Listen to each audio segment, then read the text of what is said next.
Go. Hello, my name is Christopher Drake, and I'm going to attempt to give some kind of a bit of a presentation about the Buteyko Method. The Buteyko Method is named after its inventor, a Russian scientist and medical scientist and academician, Professor Konstantin Pavlovich Buteyko. And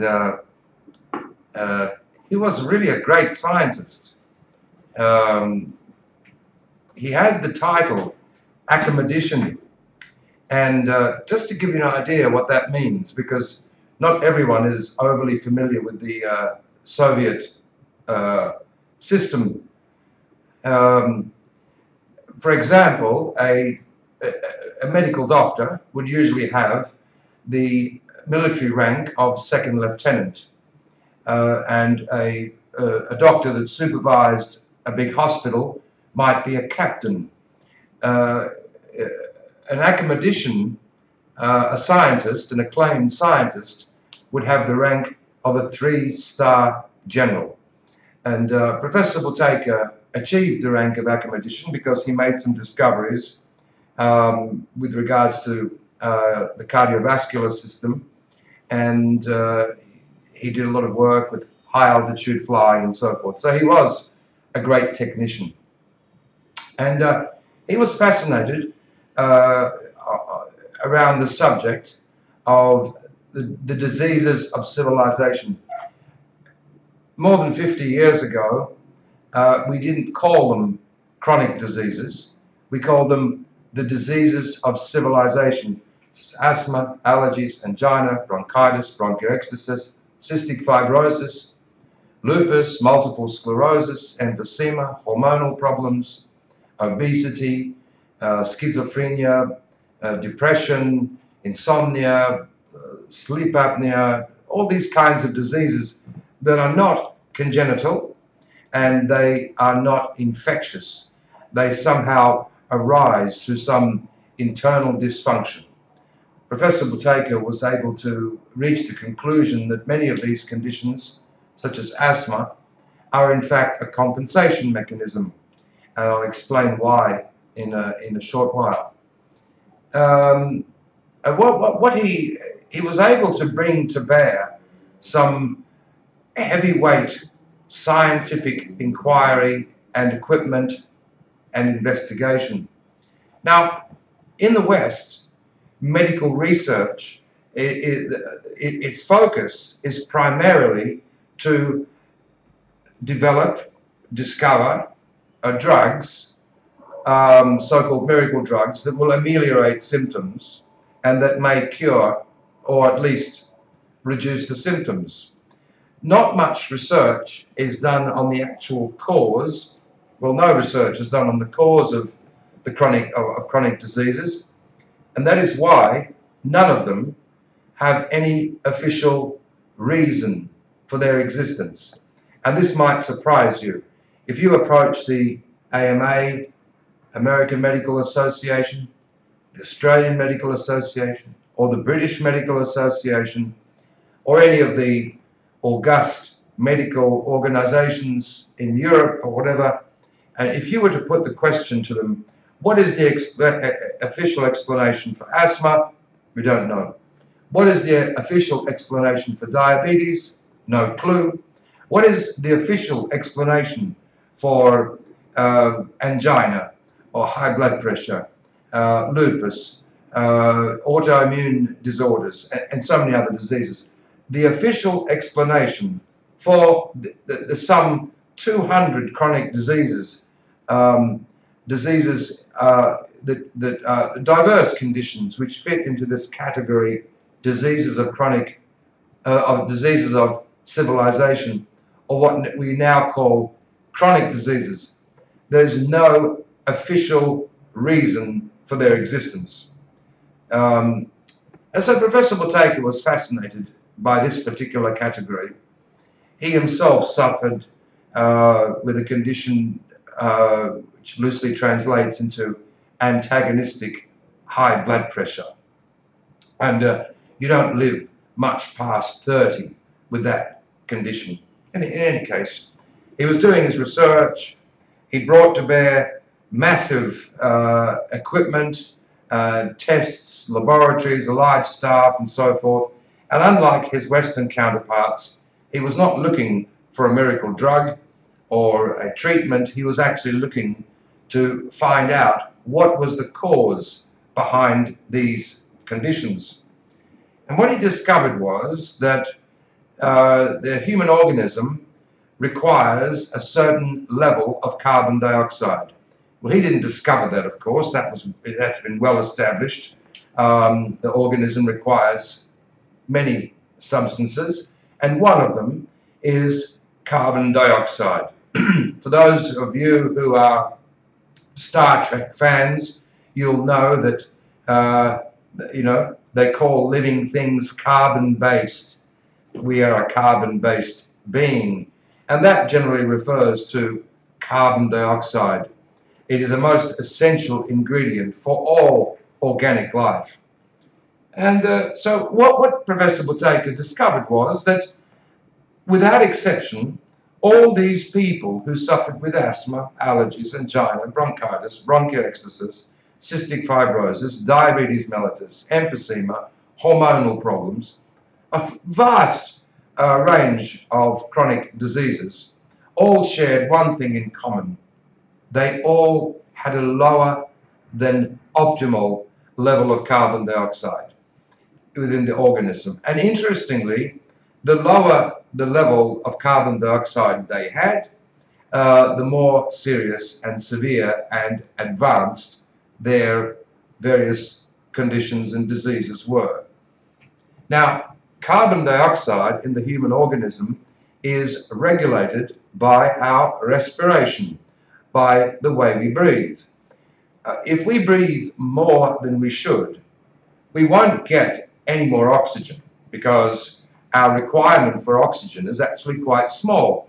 But we will lose, or the body will lose, its optimal level of carbon dioxide. And that carbon dioxide will fall.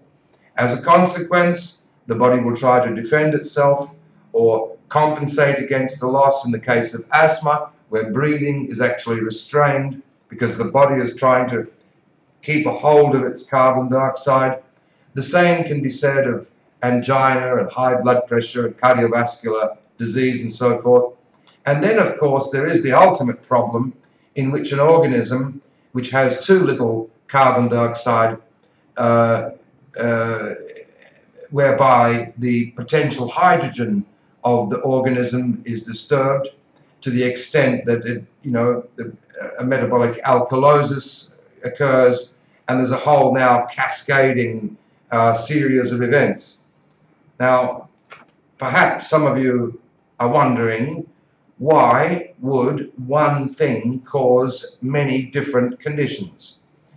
Or one problem cause many different conditions? And this, I guess, is where the issue of genetic predisposition comes. One person has a tendency to hyperventilate and they become stupid. Another person has the tendency to hyperventilate and they develop asthma, bronchial asthma. Another person has the tendency to hyperventilate and they develop obesity. Another person hyperventilates and they develop insomnia, because CO2 has very diverse effects on the organism, and so the corresponding defense, compensation, and damage mechanisms will vary according to the person's genetic predisposition. So, Professor Buteyko realized that we should breathe within the physiological norms, which are well established in medical science. The optimal rate of breathing is around 3 to 4 liters a minute. And what he found was that asthmatics and those suffering with angina and epilepsy and diabetes and, obesity and other problems, they were breathing not 3 to 4 liters a minute at rest, but they were breathing 5, 6, 8, 10 liters a minute and so forth. And as I mentioned earlier, the body isn't getting more oxygen by this over respiration. All that's happening is it's losing, or its level of carbon dioxide is dropping. And so he set about to improve the breathing, having a background in scientific medicine. He was naturally drawn to the pharmacological approach and experimented with various drugs to see if that could improve the breathing. And that seemed to be a dead end, because the breathing is controlled by the respiratory center. So even though you can influence the respiratory center with morphine and other drugs, once the effect of that drug wears off, the respiratory center will revert to its previous homeostasis. So you'll just get a rebound effect.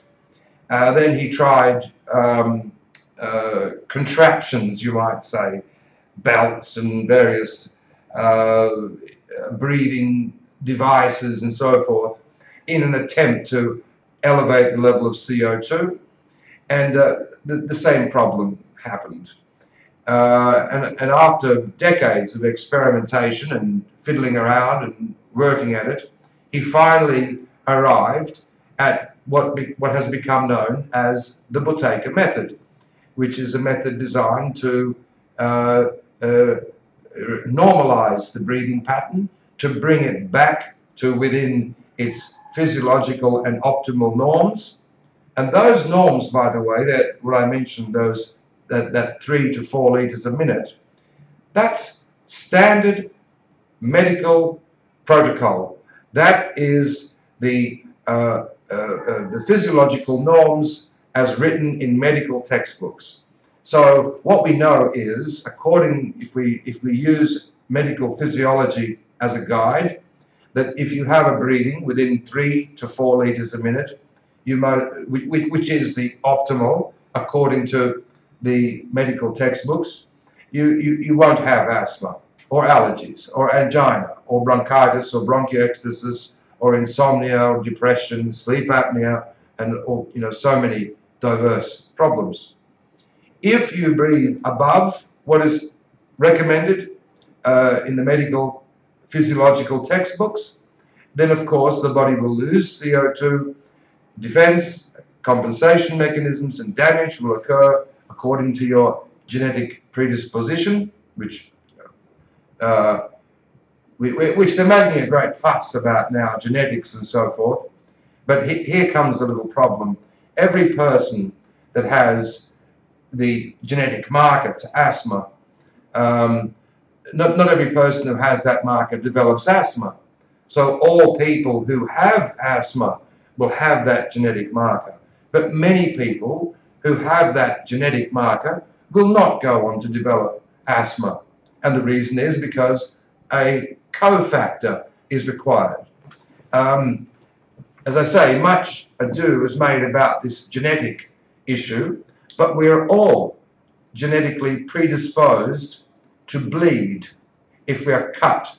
So if you're cut with a knife, some great vein is cut, you will bleed, and you could even bleed to death. But a cofactor is required, and that cofactor would be that that vein is severed. Likewise, you may have the genetic predisposition to sleep apnea or Parkinson's or multiple sclerosis. That does not mean that you have to develop that condition.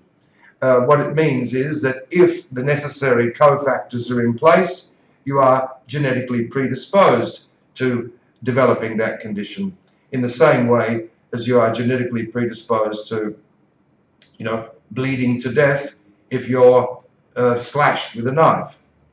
So on that cheery topic, we'll move on to a bit more about the idea, Buteyko's method, the idea.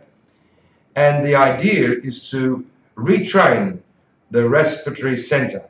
Because you can try, I can basically tell you how you should breathe, but it won't help much, because the problem is that even if you use your willpower and your effort and your concentration to change your breathing, you breathe for 24 hours a day. You breathe when you're asleep.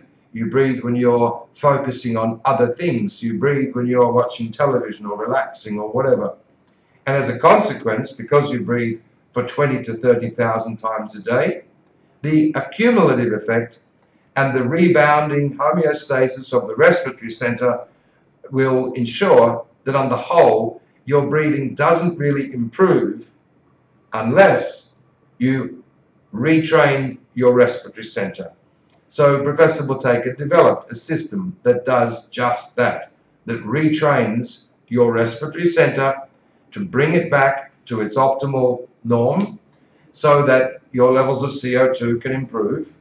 And if and when they improve, as they improve, these chronic diseases of which I have been laboring on about will reverse, usually in proportion to the degree of your improvement. So as you improve your breathing, and we have a technique to measure the breathing, it's called the control pause, whereby you can check your breathing and you can check the improvement of your breathing, or you can check if your breathing is becoming worse. So that's the idea behind Buteyko Method, to learn and practice a technique which was developed by this brilliant Russian medical scientist, this academician, to retrain your breathing pattern and reverse your chronic disease. The fact is that there is, if one knows about Buteyko's approach, if one becomes skillful in its application and takes the time and trouble, and it is a bit of time and it is a bit of trouble to learn, there is no reason why you have to sustain multiple sclerosis or Crohn's disease or lupus or asthma or allergies or migraine headaches or obesity or even certain types of mental dullness and so forth. So it's quite a brilliant approach. It has a very solid scientific background. There's a complete biochemical analysis. There are medical trials. There's tons of anecdotal evidence of its success. It's been, as far as I know, I was the first Western practitioner to be accredited by Professor Buteyko. I've taught around 20,000 students, and I can say, hand on heart, that all of those who improved their breathing and improved their control pause were able to a linear extent, reverse those chronic ailments, or at least the chronic ailments which have their genesis in a low level of CO2. I'd like to invite people to ask questions. So if you have a question, please feel free to write it in on the chat box. One gentleman has made a query about scoliosis. Well, scoliosis is a condition, a defense mechanism against hyperventilation. All people with scoliosis hyperventilate. And as I said, this hyperventilation, well, excuse me, I didn't say it, but hyperventilation just means to breathe more than is optimal. The term hyperventilation normally refers to acute and exaggerated hyperventilation, not to chronic, constant hyperventilation. So getting back to scoliosis, all people who have scoliosis, this curvature of the spine and all this, they all have the tendency to chronically overbreathe. I've treated maybe 50 or 100, not so many with scoliosis. But as their control pause improves, their whole condition improves. It's a fairly deep condition for people, particularly if they've reached or they're approaching middle age, and there will usually be other conditions which they may think are just a part of aging, a bit of arthritis, a bit of insomnia, mild diabetes or other problems, which may need to be sorted out first. But if their control pause becomes optimal, or gets closer to optimal, and any conditions which take priority over this scoliosis, it will improve. It will reverse. And if their breathing becomes absolutely optimal, then the condition absolutely reverses. There's a nervous component with scoliosis as a rule, and and because the rate at which, the threshold of excitability of the nervous system is linear to the level of carbon dioxide, so a lot of tissue relaxes, and the whole organism becomes more robust, yet more relaxed as their pauses come up, as their breathing improves. I've got some questions here. I can hear them coming in, so I'll try to answer them.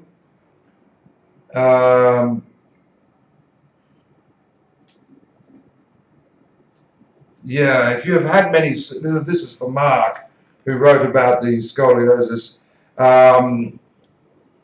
If you feel depleted because of surgeries, well, that's perfectly understandable, because I'm not totally against surgery, by the way. Sometimes there's no option, but in order to, it's not just the surgery which will deplete you. It's actually the anesthesia, because they have to, in a very technical way and very professionally, I guess you could say, they have to poison the organism to suspend it, so you're immobilized and you're able to tolerate the incredible trauma which the body goes through during a surgery. And that poisoning, it's not sort of poisoning like from arsenic or something, but it's a kind of poisoning, and obviously through the spectrum of the drugs they use, they try to limit the toxic effect. But absolutely, there's no question that anesthesia is highly toxic to the organism. Once again, I'm not against it if it's required, but it's understandable that you would be depleted. And one very good way to improve your situation would be to check your control pause, to understand a little bit about your breathing, and if you want to improve your breathing and reverse this fatigue and depletion, and even the underlying condition of the scoliosis and other breathing-related health issues that you may have, I'd highly recommend that you practice Buteyko Method, that you try to understand his approach, you apply it in your life, and you, obviously it's my job to coach people and to explain to them what they need to do, and to answer their questions and to support them as they go through this. But it doesn't necessarily require me to do that. What is required is that your breathing improves, that your level of CO2 improves, and the fact is that most people require coaching to achieve that result. Phil asks, how do we measure the control pause? And once I measure it, how will I know if I have a good control pause or not? Okay, good question, Phil. Are we having some difficulties there? No? Okay. The control pause measures the sensitivity of your respiratory center, and it's really easy. Don't do it now, just watch me, and I will show you, demonstrate and explain as I go, and then later you can try it. We want to measure when your respiratory center responds to an elevation of CO2. And the reason for this is that you breathe. What drives your breathing is the respiratory center located in the medulla oblongata, and it gets triggered through the accumulation of CO2. So what we do is we take a normal breath in, a normal breath out, and hold our breath after the breath out, not a full evacuation, not a hard breath in and hard, just a normal breath in and a normal breath out, and hold our breath. And we then record the number of seconds that transpire. Now, as soon as you feel the urge to breathe, you let go. This is not a breath-holding competition. This is merely to see when you would normally breathe, according to your sensitivity to carbon dioxide. So now don't do it. Just watch me and I'll do it and talk you through it, and then later you can do it. So we take a breath in, breath out, and hold. Now I'm holding my breath after the breath out. I'm checking the seconds. 1, 2, 3, 4, so and so and so. Nothing happening, nothing happening. And then, oh, I feel the urge to breathe and I let go. And it should be the first difficulty. Of course, through using your willpower, you can hold your breath for longer. But that, you don't measure your height by jumping up as high as you can. You just sort of go next to a wall and measure it. The control pause is the same. You should be relaxed. You should make a breath in, make a breath out, hold your breath, count the number of seconds, and as soon as you feel the first difficulty, you let go. Now, if after doing this control pause, you gasp, it meant you overheld. You should be able to breathe normally when releasing. It should be just the first feeling of difficulty. So, you can do it in your own time. Just make a breath in, then a breath out, then hold, and time the number of seconds that you can hold your breath for until you feel the first difficulty, at which point you let go and check the number of seconds. So I'll let you get on with that, and I'll have a sip of my coffee.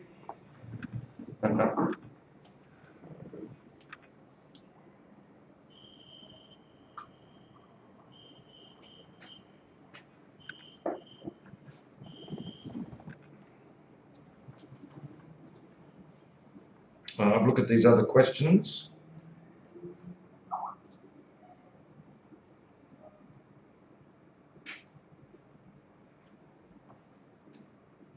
Okay, right.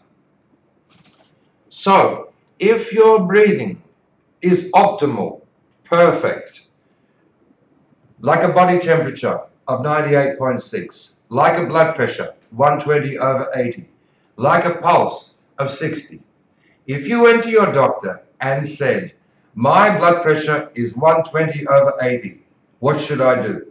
Doctor will say nothing. It's perfect. There's nothing to do. Nothing wrong with your blood pressure.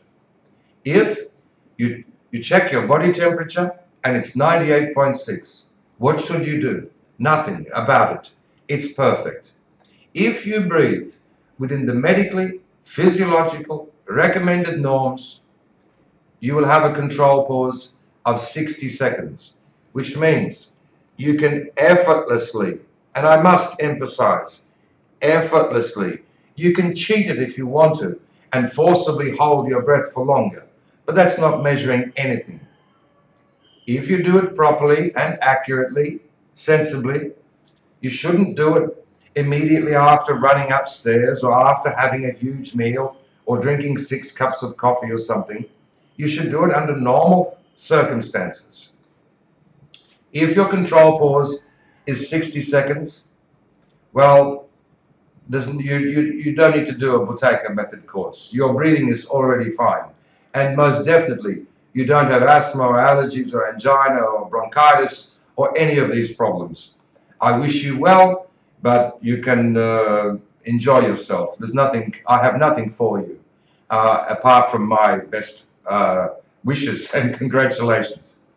If your control pause is 50, it's really much the same. I mean, it's so good that 50 or 60 is pretty good. If it's 40, it's unusually high. You'll be very fit, you'll be very healthy, you may be interested to use Buteyko Method for performance and things like that, the sports, that's fine, but you won't really have any health issues until you are a great age. If your control pause is 30, well, you're still above the average of what we have in the world today. But you will have small health issues, nothing that serious, maybe a bit of mild asthma, maybe a little bit of fatigue, maybe a bit moody sometimes, but nothing serious. You shouldn't require any medications unless you get conned into it. You shouldn't really have many, you know, maybe a little bit overweight, but nothing really serious. If your control pause is below 30, 28, 25, say down to 20 or so, well, then you can have some health issues, but they're not particularly life-threatening. They won't be terribly serious, and they will. And as you get older, they of course will become worse. And you know, but there is a deficit, and you should learn Buteyko Method to improve your health. But you're not in serious trouble. It's not good either. I would recommend, because you will get into trouble, and your control pause will continue to decline. So I'm not saying what I'm saying is it's not urgent that, you know, you won't die with a control pause 25, 28, 26. No, you might get sick, you might feel awful, but you're not in serious trouble. If your control pause is below 20, you know, 15, 17, 18, 16, 12 seconds and so forth, then you will have health issues. And if you don't have health issues, it's because you don't have any defense mechanisms, in which case you are at risk of trauma. But those people who have a control pause of 15, 14 and lower, they know that they've got health problems. They're well aware. They know they're not comfortable in their own skin. They don't sleep well, they're not clear thinkers, they're not fit, they are enormously at risk. And those people who have a lower control pause, 6, 7, whatever, this is not sustainable.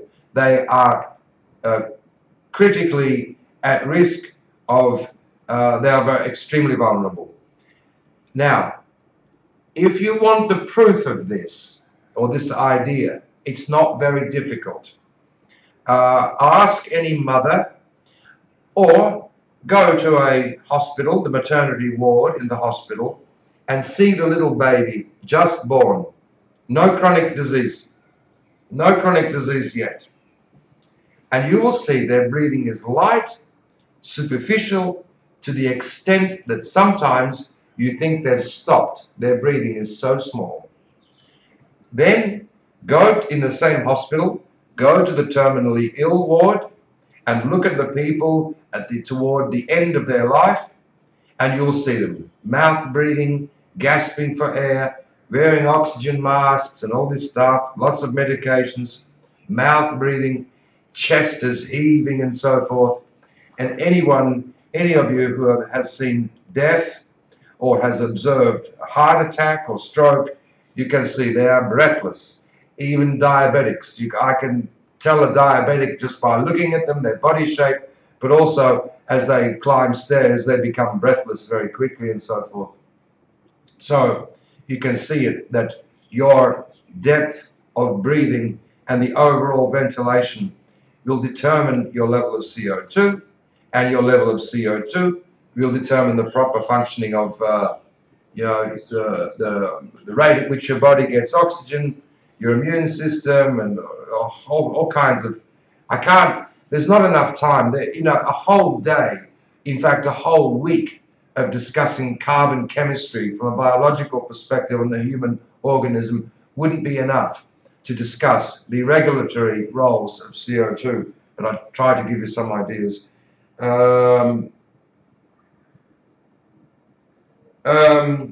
Sanjeev writes, in pranayama, it is taught to inhale and exhale deeply, whereas Buteyko method of respiration is just the opposite. Is there an explanation? Oh, there's most definitely an explanation, Sanjeev, and it's in the Bhagavad Gita.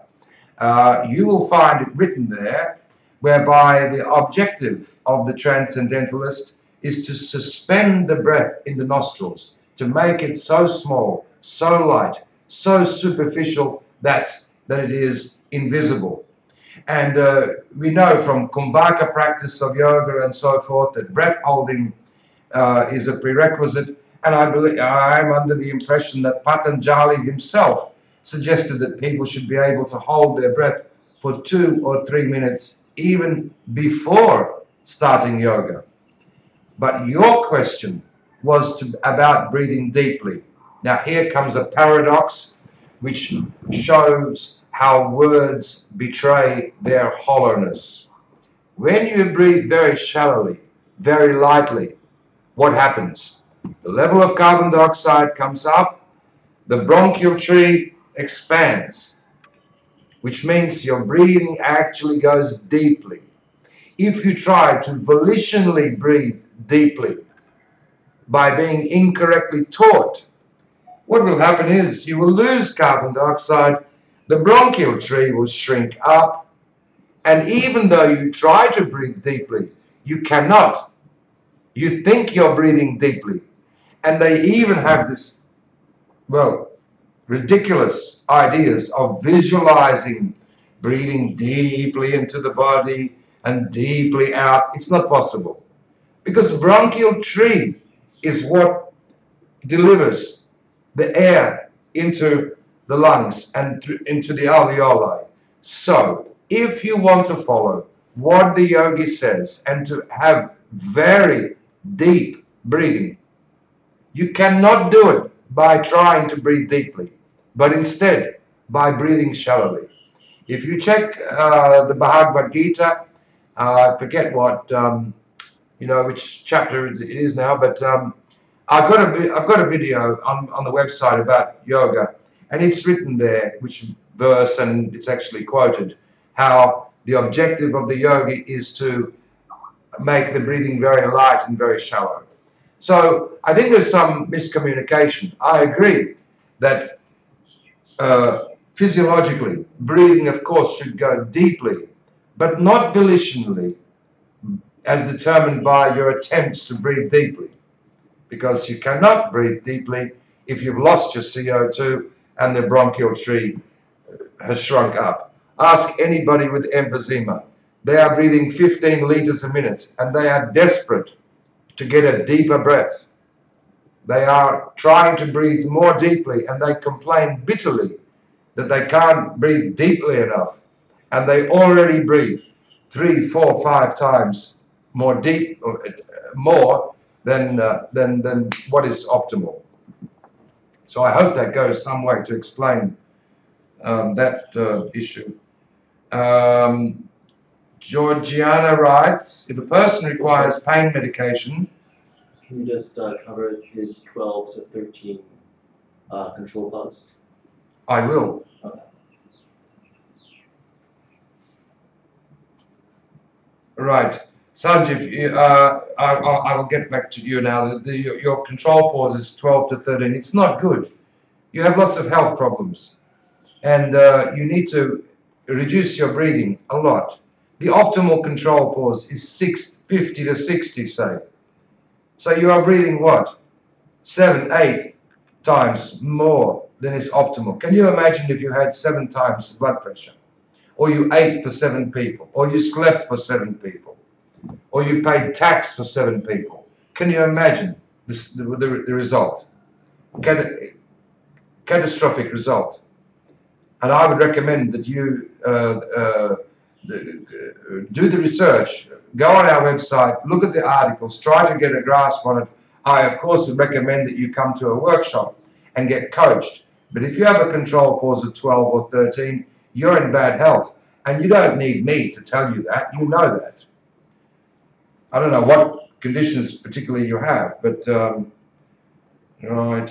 Georgiana, if a person requires pain medication, will the method enable one to get beyond the need of pain medicine?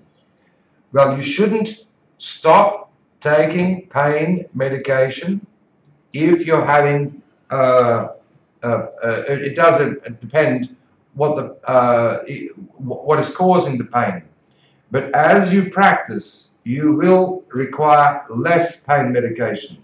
But you should not try to be heroic with pain medication. You should only take enough pain medication to take the edge off the pain. If you take so much pain medication, you have no pain. That's overdose. That's not good. Well, it doesn't matter. Headache, indigestion problems, from injury, anything. Take pain medication just to take off the unbearable part. But there should be some remnant of pain there. That way you're not overdosing and you're not particularly harming the organism. As the level of CO2 comes up, as your situation improves, you'll find that the threshold of excitability of the nervous system calms down, tissue relaxes, and maybe, and I don't know in your case what's actually causing the pain, that may be somewhat ameliorated, the mind becomes more settled, and you'll certainly require less pain medication. But you should not be heroic. It's not wise. It would be better to take something enough to take the edge off the pain, but not suffer too much, because your breathing will deepen if you suffer too much. And as a consequence, your underlying condition will, if anything, will become worse.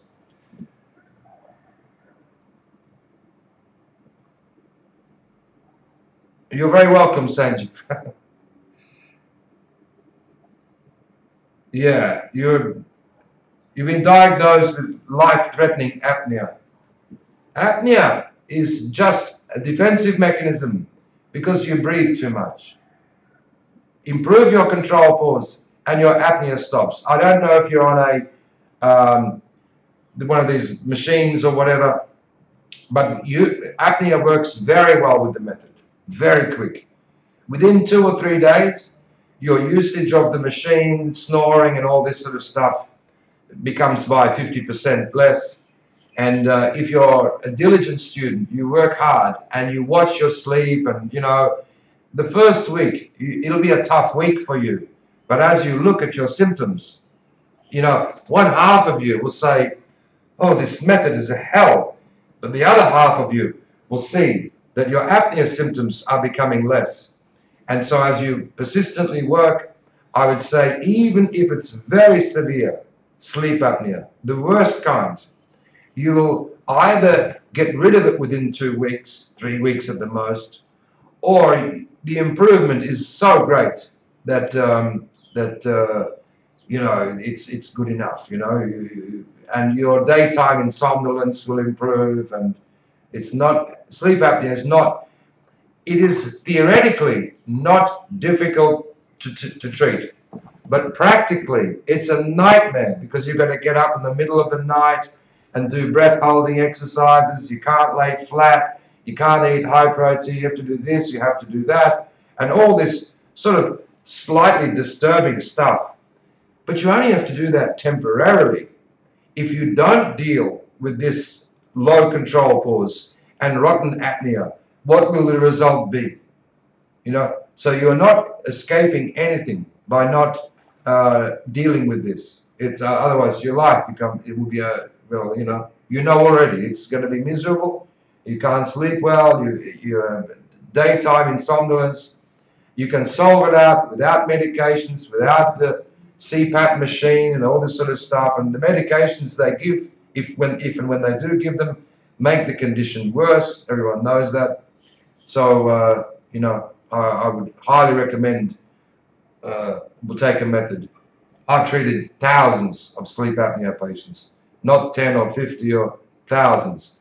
And some of them, a bit lazy, don't really work hard enough, but even the work they do, they saw some linear improvement, and that encouraged them to actually do the work that's needed.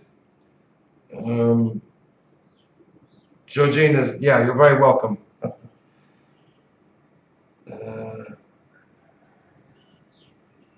Abe writes, could you speak my iPad keeps on. Abe writes, could you speak a little about the fact that very young children have a very high control pause, and thus, if we just, right, yeah, okay, I'll read the question. Could you speak a little about the fact that very young children have a very high control pause, and thus, if we just, without Buteyko, relax deeply, let go of, heal via therapies, counseling, deep meditation, what has happened to us since being a child?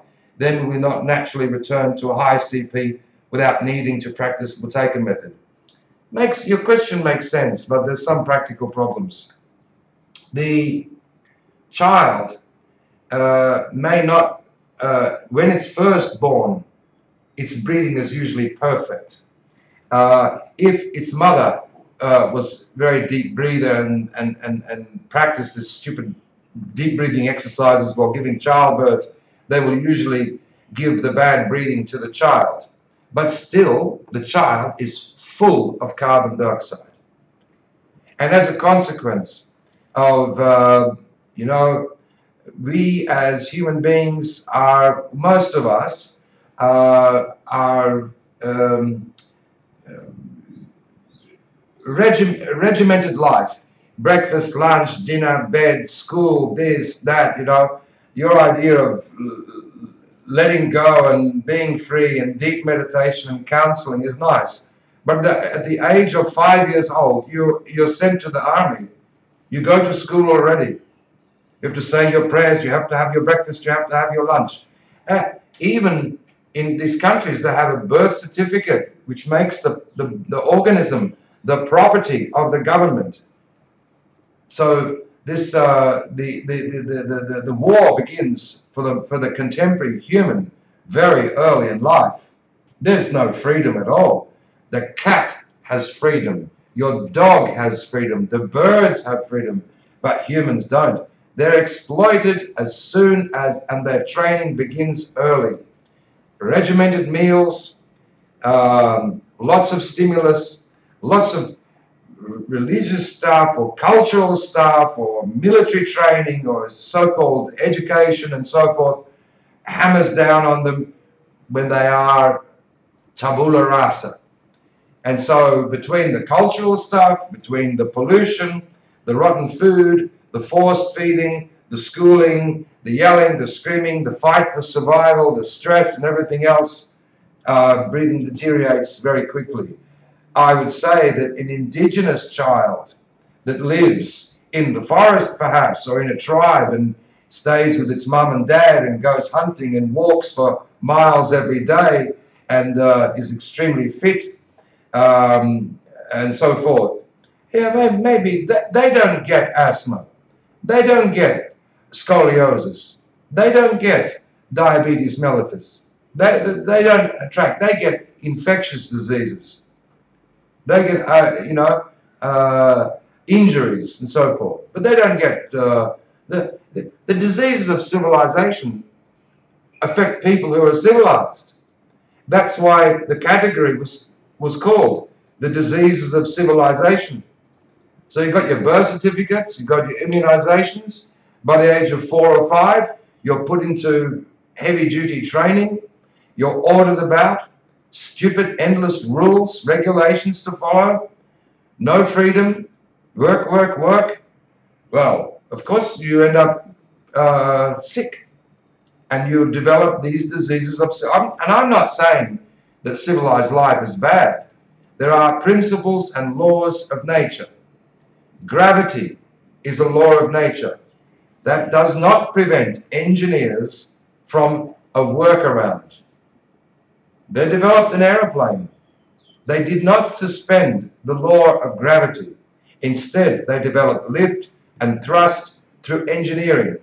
Now, if a child is born in Europe, UK, I would say modern India, and so many other countries, and natural life, there's no natural life. It's gone. It's a part of something in the mind. Even people who are very pro-nature, you know, they can't touch nature. It's something which is long gone.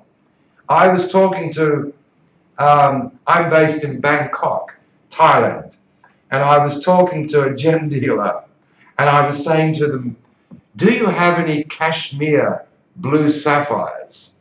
And he said, there is no cashmere blue sapphires. There is just the name cashmere blue sapphires. There haven't been any cashmere blues for, 50 years or something. They're all depleted.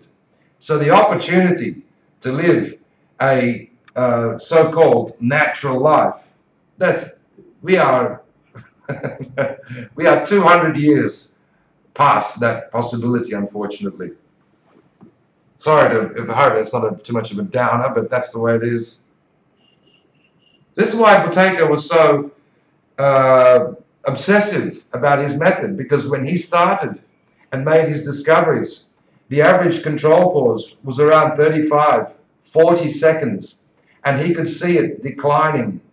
When I began as a practitioner 20 years ago, the average control pause in Australia was about 22, something like that. And now when I'm in the UK and traveling Europe and so forth, many people have control pause 17, 18, and many have even 12 and even lower pauses. 50 years ago, this was unheard of. 50 years ago, few doctors saw diabetes patients. But in the Middle East, diabetes is very, very common. And school teachers, if you know any old enough to remember, 50 years ago, kids with asthma, very few. ADD, depression and such things, very, very few. Obesity, here in Thailand, when I first came to Thailand, there were obese people, but unusual. They were odd, like something genetically wrong with them or something strange, Now, we have obesity in teenagers. And you go on the SkyTrain or you walk down the street and you see, what's going on. And this neurosis, depression in the UK, the Germans are dropping bombs on London. But the medical records show that depression was not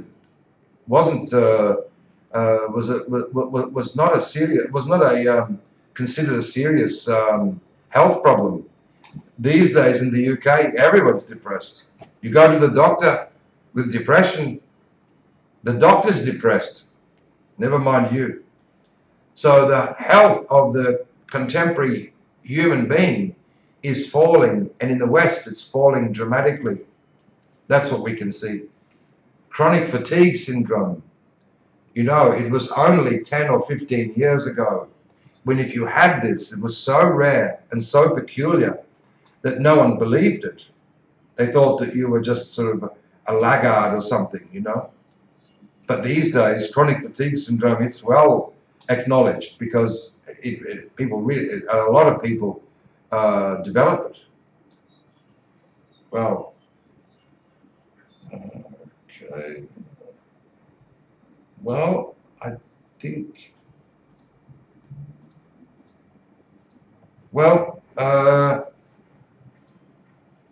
I would like to thank you all for coming to our little presentation. You're very welcome to come to more presentations. I hope they're not boring. Of course, we encourage people to come to our workshops. We're having a workshop starting on Monday. But if you're not sure, take your time, read the material on the website. If you are going to practice or learn Buteyko Method to reverse your diseases, I can tell you now, it's quite a bit of work involved. You need to practice 3 or 4 times a day. You need to follow some fairly strict rules. You need to be quite devoted to it. It requires some coaching and some follow-up, and it's a job. It's a work. However, it's worth it. That's what I can say. And that's what I've seen over these past 20 years. And if you're, unsure or, whatever, I completely understand that. But I would urge you to read read the articles, look at the testimonials, try to understand as much as you can. Come to more webinars if you need to. But this is something that I've been teaching this for 20 years. I've had many students who didn't do very well, didn't practice very much and whatever, but I can say, hand on my heart, all those who worked at it and put their effort and their will to practice, which fortunately is the vast majority, they were all very pleased they did. They have no regrets for the work they did and the results they got. So on that happy note, I bid you good day, and thank you again for your very kind attention and the questions that you have put to me. Okay, bye-bye.